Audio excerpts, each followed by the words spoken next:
Hey everybody, welcome to the Afrocentric Social Worker Podcast, a podcast where we're changing the conversation about the collective experiences of African Americans and centering on our need for restoration and healing. So for today's podcast episode, we have a very special guest that I'm sure you guys are going to enjoy. So I'm here today with Dr. Rheeda Walker, and she's going to be sharing with us her work, The Unapologetic Guide to Black Mental Health. And in the book, she talks about how to navigate an unequal system, how to learn tools for emotional wellness, and how to get the help that you deserve. So I'm going to do a brief bio for Dr. Walker, and then I'm going to have her introduce herself, and then we're going to talk a little bit about the book. So Dr. Walker is a psychologist. She's a professor and a researcher dedicated to advancing psychological health awareness and the emotional well-being for African Americans and other ethnic minorities.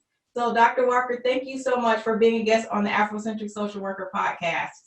Thank you. I appreciate the invitation, Monica. It's good to be here. Thank you so much. So I wanted to start by just doing a brief introduction to your work. So I first saw your book. I think Charlemagne the God posted a picture of your book on his Instagram feed. So I went to his picture and I looked, and then I went to your Instagram page, and then I started looking at your work. And that's when I first saw it. And I said, this is such a relevant piece of work that we need right now in this day and time. And when I was looking at a few of your interviews, I saw that your work and research began when you were looking at the suicide rates for the African American population and how that was increasing. So can you talk a little bit about how your research in that area informed your book and just a little bit more background on your book? I'm glad to do it. And actually, I would say it all starts even further back than you might imagine. Okay.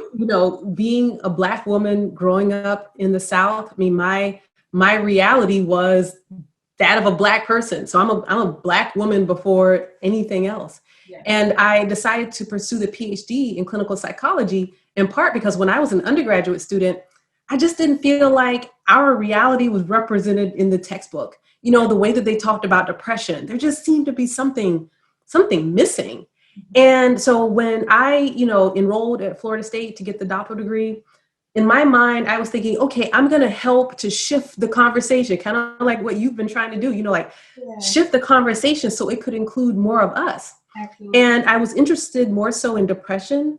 But, you all know, like, the way you get into doctoral and graduate programs, it's not always what you think it is. Yeah. And so I stumbled into working with someone who was studying suicide. I thought, okay, well, suicide, depression, that seems to be related. So, okay, Black people don't kill themselves, but, okay. And what I did was to just go look at the research. Like, that's what we're trained to do, is to see what the science says. And at the time, the statistics were going up. And I will say that was a while back that the numbers were going up, but nobody was paying attention to it. Yeah. So that's how I stumbled into doing that research, because I thought, well, people need to know about this. Like, this is important. Yeah. And I wanted to understand what the risk factors were, but maybe what some of the protective factors were also, because, like I said, a lot of people still assume that Black people don't do that. Yeah. So that's how I stumbled into doing that work. And then fast forward, some years, and seeing the rates going up again for our children, and me saying, no, like, just no. And I was concerned that I was basically walking around with a lot of information in my head that I needed to share with people. And that's what prompted me to write the book. Right. And that's where your background as a researcher comes in, is really being able to take that information and synthesize it down to a community level and kind of how it impacts us on a day-to-day basis. Mm-hmm. And also at a macro level too, I would imagine. So one of the things, I had looked at the research, the suicide research that you are talking about. And one of the things that I had a question about when I was looking at it was, I know that it said that the rates were increasing, but the age demographic was so young. I think it was like 0 to 5. And I was thinking to myself, is that right? Well, so the numbers, and I mean, they're scary whichever way you slice it. Yeah. But the numbers that did shock me was for our 5 to 11-year-old children. Okay. And those stats first came out in 2016. I'd, gotten a book contract and started writing by then. And I was still kind of hoping that maybe it was a blip on the screen, like you, like, is that right? Like, 5 to 11, that can't be right. But But it just so happens that while I was writing, the stats came out again a couple years later and they replicated. And it seems like the numbers aren't going to go down for some time.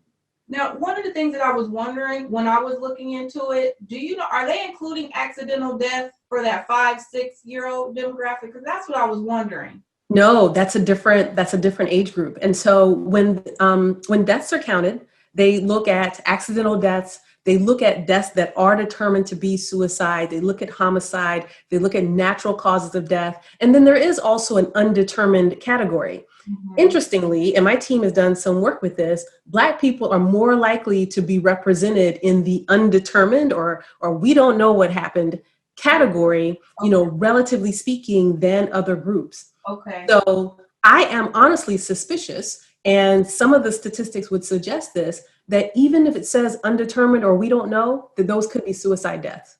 Wow. Okay. So then that research is kind of made you kind of sound the alarm and say, I need to kind of put this in a book so people in the community know what's going on. Okay. It did. And I know that I kind of jump into suicide at the beginning of the book. Okay. And I did not want to do that, Monica. I did not. Yeah. Because that's not what the book is about. The book in my mind and the work that I do is about saving lives. Yes. And it is about, if we have more information, then we can save the lives of people that we know aren't going to go see a therapist, have no interest in telling anybody any of their business. So we have to be more empowered. The publisher said, we need you to talk about suicide up front because that's why you wrote the book. And I was like, Black people don't want to hear about that. Mm-hmm. So I tried to ease in as much as I could, but the overwhelming majority of the book is about how do we keep people from getting into a place of crisis? Like, how do we support one another before people don't have any other way out but to take their own lives? Right. And that's so incredibly important. Because like you said, I don't think that we really understand how many people do struggle with it. And because it is such a stigma in the community, they really don't have the space or the opportunity to share that level of vulnerability. So I think this is a great way to open up the conversation so people can feel more empowered to speak to their thoughts and feelings of suicide. So one of the things in terms of the topic of the title of the book that I wanted you to mention was, I know that you often hear how Black doesn't exist, like we're not a monolithic people, like we have a broad experience as Black people, we have a broad culture. So I wanted to know, when you were looking at the statistics or when you were putting the book together, how were you defining Black or African American? Well, I always think about, Black people as a collective. And so I don't talk just about African Americans because I know even in the US, not all Black people identify as African American. So we do have to take into consideration, that there are Black people who are Puerto Rican. There are Black people who are Nigerian. Like, we might not think about this, but I didn't want for anyone to be excluded, in part because we know that the longer that someone is in the US, even if they've immigrated from someplace else, the longer that they're in the US, the poorer their mental health is. So I definitely needed to be able to talk about all of the communities. And so when I say Black people, and I'm not even just talking, saying just people in the US. Yeah. I'm talking about people of African ancestry wherever they are in the world. Yeah. Because in many places where Black people are, there is oppression. And a lot of times what we're trying to navigate is these oppressive conditions that say it's not okay to be a Black person. Yeah. So for me, Black people are people who have Black culture and ancestry, because of the African continent and wherever they are in the world. Right. And I think that's important too, to know which groups we're talking about, because I think if you are African American in this country, your experience was a little bit different in terms of historical oppression in America. But like you said, every cultural group where mostly Europeans have inhabited that land, those people have been oppressed. And I think with your work is allowing people to see that, your oppression might not have began in America, but if you're in America, you still sometimes get the reverberation of that because of the melanin in your skin or because of your connection to your African ancestry. So I think that's a really important distinction to make. Also knowing that there is a multi-generational trauma that we experience as African Americans in this country. And that's why one of the things that I really enjoyed was the fact that you included the work of Dr. Naeem Akbar in your book, because he talked so much about historical oppression and how it's impacted us over time, and the importance of knowing ourselves and knowing our history. So for those of you who are listening to the podcast, I'll put a link to some work of Dr. Naeem Akbar so you can check that out. I also have one of his books here, which I really enjoy. So if you're not familiar with his work, please check his work out, because I think it ties right in line with the work of Dr. Walker and what she's put together in her piece of work. So please check that out. So wanted to also ask you, when you were thinking about the statistics and the information that you wanted to put in the book, what was kind of like your motivation for targeting your work toward the African American community? Oh, that was kind of an easy one, because, we oftentimes want to lump African Americans, Black people in with everyone else, so that we can talk about the minorities. Yeah. As if the historical context doesn't matter. Yeah. But everyone in our society has a culture, even white people who say, you ask a white person about their culture and they say, I'm just white. And that's because, Eurocentrism permeates everything. And so, I don't get to have a culture. It's those other people. Mm-hmm. But Black people have a really very rich history.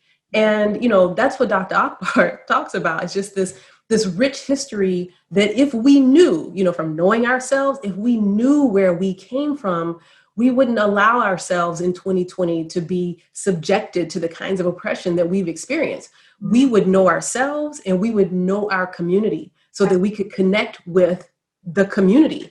Because, we can't be out here by ourselves. Like we need help, and not just from our blood relatives, but, from our fictive kin, the cousins we pick up along the way. Yeah. And so I needed to be able to talk about the racism that impacts Black people. And the research shows it, that racism impacts us more so than other groups. That was one part. And then I also needed to be able to talk about the fact that we do have a rich history that allows us to be very spiritual people. And I am certain that one of the reasons we have survived the atrocities that we've survived is in part because of our connection to our higher power and our spirituality that permeates our culture. Even for people who say, I don't go to church all the time, those same people believe in God and know where to pray. Yeah, absolutely. So you saw the need to have something very distinctive because of our historical oppression. And I've also heard you say in interviews too, because I also look at the work of Dr. Joy DeGruy. I'm not sure if you're familiar with her post-traumatic slave syndrome. I interviewed her for a podcast episode, and one of the things that she says that I really enjoy is she says that we can't swallow whole that which we call culture because there's poison in the cookies.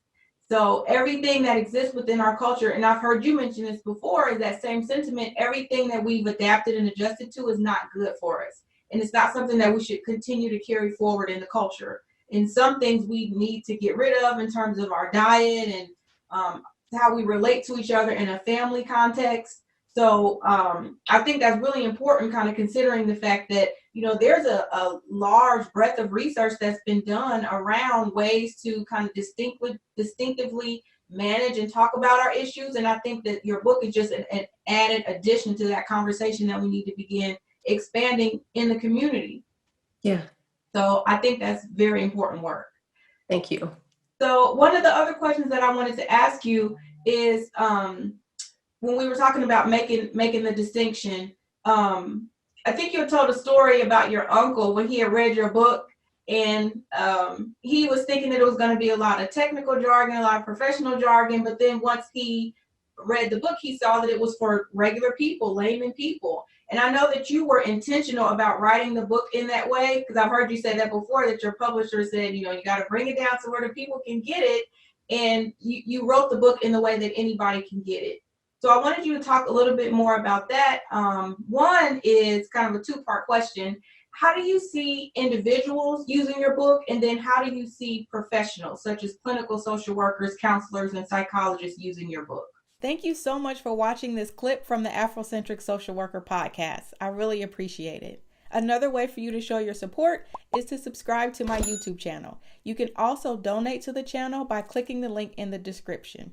Another way that you can show your support is to sign up for any of my social work courses and trainings. You can do that by heading over to my website, www.manikathomas.com. Thanks again, everybody. Yes, I can do that. And I will say, my uncle married into the family. He grew up in Detroit. Yeah. And so he said, I thought the book was for crazy people. Okay. And I really appreciated him saying that. I really, really did. So that I can say to everyday folks, and I appreciate you being a witness and everybody who's read the book who can be a witness and say, no, this book isn't just like a technical book full of jargon, and Dr. Akbar acknowledges this in the foreword. I wrote it for everyday folks because I was kind of tired, to be honest, of the science that I've been doing, just kind of sitting on the shelf, when I knew that the work that I have done has contributed to just better understanding our people and not pathologizing who we are and where we are. Like, we've accomplished a lot, talk about Wakanda forever. Like, we've done a lot. Yeah. And so for individuals, I tried to at least give some basic tools. And I will say this, the publisher said, we need for you to be able to write for an everyday lay audience. And for me, some of that included, using examples from people's everyday lives, because again, I exist as a Black woman. So I know what that looks like day to day. And so I needed to be able to include examples of day-to-day life and tie that to skills that I supervise. So I help to train doctoral students who are working on their PhDs in clinical psychology. Mm-hmm. So I teach them how to teach their patients and clients. And I needed to be able to use that lens in the book to connect, if there's this kind of situation, here is something that you can do. Because again, I know that we're understandably reticent to get professional help. I completely get that. Mm-hmm. At the same time, I think the book can be a supplement for professionals because, for people who are out there seeing clients, you can't cover everything in a 50-minute hour. Right. You might see a client for 2 years. You want for your clients to be doing work and reading outside of therapy to kind of help to move their progress along. Yeah. And so I think that this could be a good resource for people who are in care and also for therapists to give different kinds of examples in order to help people connect with, whatever it is that you're trying to help them to learn. Because we know how it is. People don't get things sometimes the first time, the second time, the third time. Right. But sometimes if you frame something in a different way, which is what I tried to do in the book in a number of different ways, I think that can be helpful to both therapists and their clients, and for people who say, well, I'm not ready for therapy just yet. Because I also talk in the book about, here's some things to consider if you're thinking about therapy. Because I think the average everyday person doesn't even get like, what's this therapy thing about? Like, do I just go tell people my business? I can tell anybody about my business. Right. So I want it to be helpful at multiple levels. And I think that's a really good point in terms on the individual level, because I think if you've not been to a therapy session, your only exposure to therapy is what you see on TV. And that's not always an accurate depiction of what therapy looks like. So for anybody in the listening audience who's either listening to this on my YouTube channel or on the podcast, I have a mock CBT therapy session that I did with a college student who was experiencing anxiety. So if you want to check out what that therapy session looks like, I'll leave the link to that below and you can check that out. I'll also leave a link to one of my videos, what to expect in your first therapy session. And that should be helpful for any of you who are listening who don't know what to expect in therapy. So I'll leave that link and then you can check that out as well. So the last question before we wrap up, I wanted to just ask you, what advice would you give professionals who were looking to do the level of work, maybe even on a research level, or who are wanting to be maybe clinical social workers or work in direct practice providing therapy? Could you give us some advice that you think would be good? Maybe some things that you share with your students to kind of help them in their journey? Well, one of the main things that I talk to students about, and overwhelmingly the students that I supervise are white, European American, heterosexual people. Okay. And what I say to them is that, you have to go to your therapy with a certain level of cultural humility. Yeah. So recognizing that even if you had me as a supervisor or you read some wonderful book, you still need to approach each client, especially if they are culturally different, as if you don't know everything. which I think is comfortable, because when you have to show up knowing everything, that's a lot of pressure. But there needs to be a willingness to say, okay, I don't fully understand what it means to be a person of African descent in the US. And so from time to time, I may have to ask questions, but making sure not to make your client your sort of dictionary. Like, there's a lot of information that is available to therapists to learn on their own. So you want to be your authentic self, because I think it's really hard to do therapy when you're pretending to be somebody else. Showing up as your authentic self, but being willing to read, watch videos, like this one, and listen to podcasts, so that you can expand your understanding and be able to relate to patients and clients in a way that makes sense for them. When I was thinking about my own graduate study, I recognized that in the same way that my reality wasn't already represented in undergraduate textbooks, it probably wasn't going to be represented that well in classes. And I could say that there may have been times even that I would have been discouraged from doing work on Black people. Like, I was determined, I'm going to grad school to do work that matters to Black people. And there are a lot of people who get discouraged from that because they're told, oh, there's not much research out there, or you're not going to be able to publish a study if you focus just on Black people, or you have to have a white control group. And I say, don't lose sight of who you are and what's important to you, because the perspective that each one of us brings matters. Like, there is some unique something about our reality that still connects to other people. And so I encourage, folks, don't lose sight of what matters. That's why I had to make an unapologetic guide to Black mental health for Black people, because I know that we need this. And I hear from people all the time, we needed this. And so if I had been discouraged from somebody saying, oh, you're not going to be able to publish that, then I wouldn't have gotten this work out. And so I am certainly grateful for people like Dr. Akbar. He was the first one that I'll tell you kind of opened my eyes to a whole world, a whole different way of seeing the world. Like, I grew up, obviously, in the Black community, but I think that in a lot of ways, I assumed that there was something problematic about being Black, because we were always at the bottom of any poll you could ever imagine. And so the way that he talked about being an African-centered person and the positivity in what it means to be Black. I mean, I wish that everyone could have enrolled in class with him. It was a blessing for me to be exposed to him and his work. And it's okay for us to say, you know what? I don't even know what all the problem is about racism in our society, but I know there's a problem.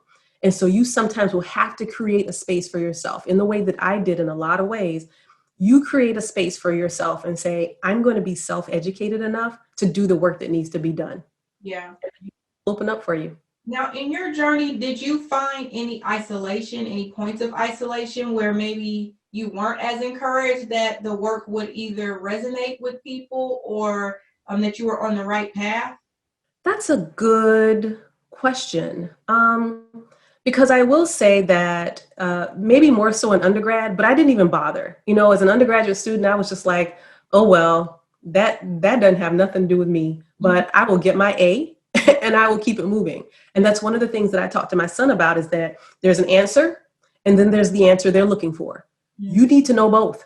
You need to know the answer for you that is true, and you need to know the answer that is being asked for you so that you can, perform however you need to perform. Absolutely. And so for undergrad, I think I was just more so invested in, well, let me just figure out how to get this A, and that's all that mattered. Right. But in graduate school, where there's more room, for critical thinking and expanding one's knowledge and integrating different and new ideas, I don't feel like I got as much pushback, especially in my research. So my advisor, while he did say you need to have a white comparison group, did still encourage me to do the work that mattered to me. He was a suicide researcher. He's one of the best known in the world, but he wasn't doing work on Black people. But he said, okay, we can do that. That's cool. I support that. So even though I had to have the white comparison group, and so I had to make some changes to my method, because of that, I still was able to answer the questions that I wanted to answer and publish that research. So I would say that I haven't gotten enough pushback, or maybe it just hasn't mattered as much, because I'm like, I know the answer that you're looking for, and I know what the answer is that's true for me. And I've never lost sight of what was true for me.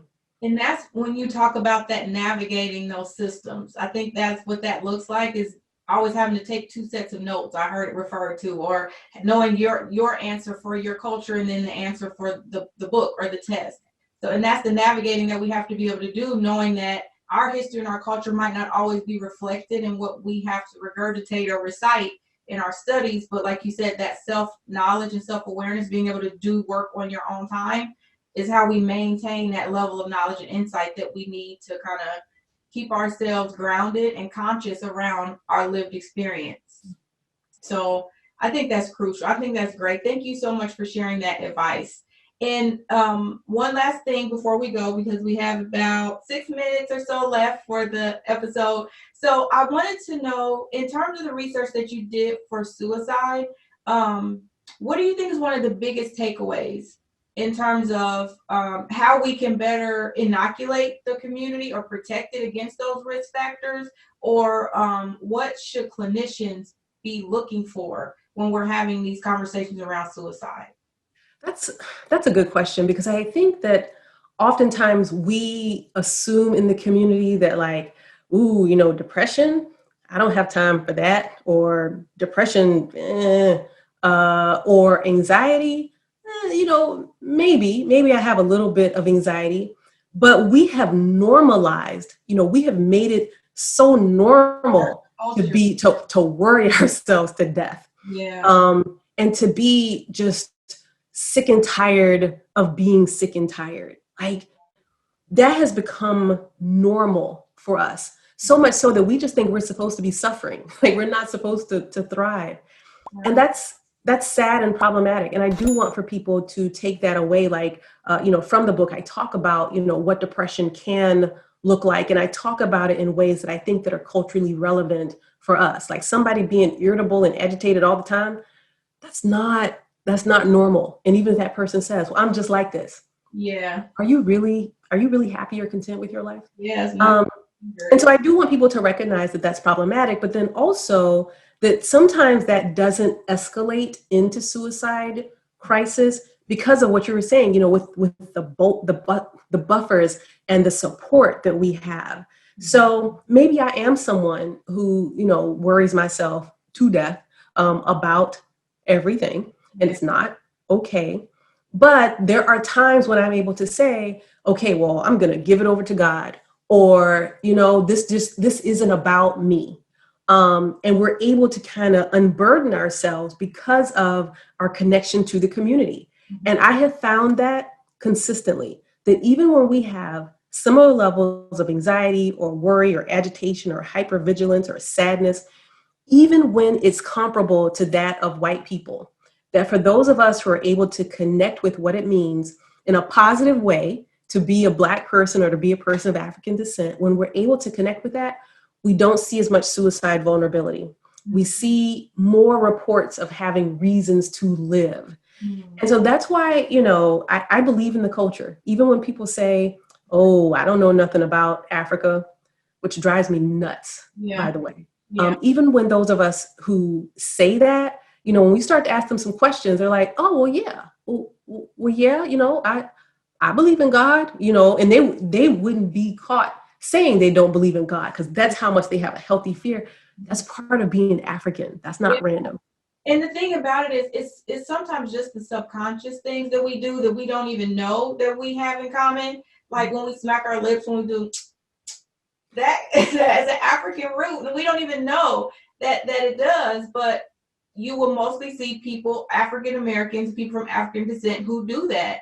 So even though we don't know the full context of what has been ingrained in our culture, the good and the bad, I think a lot of those indicators are there. So one other point that I wanted to make that I think is important around what you just said is for counselors and social workers and helping professionals is being able to look at behavior and not mislabel it or misdiagnosis as something that it's not, because we're not looking through the appropriate lens. So if you do see anger or irritability, we could possibly miss depression and diagnose with some other related mental health condition when it's really depression that we should be looking for. So I think that's an important point to note before you give an oppositional defiant disorder diagnosis, be looking for those signs and symptoms of depression as well, and know that that's a possible diagnosis. Yes, absolutely. So, well, thank you so much for sharing all the information that you did today. I wanted you to let people know where they can find more of your research, more of your work, and where they can get your book. Well, I am on Instagram and Twitter, and also I have a YouTube channel, Dr. Rheeda Walker, and Rheeda is spelled Rheed as in Diamond A. And so I'm available on all those platforms.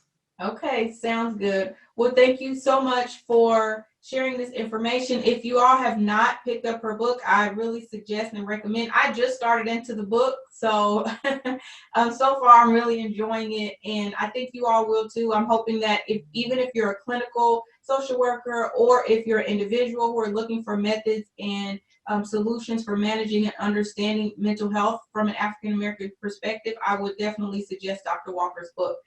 Thank you all so much for tuning in to the podcast.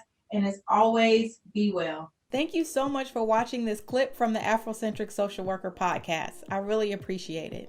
Another way for you to show your support is to subscribe to my YouTube channel. You can also donate to the channel by clicking the link in the description. Another way that you can show your support is to sign up for any of my social work courses and trainings. You can do that by heading over to my website, www.manikathomas.com. Thanks again, everybody.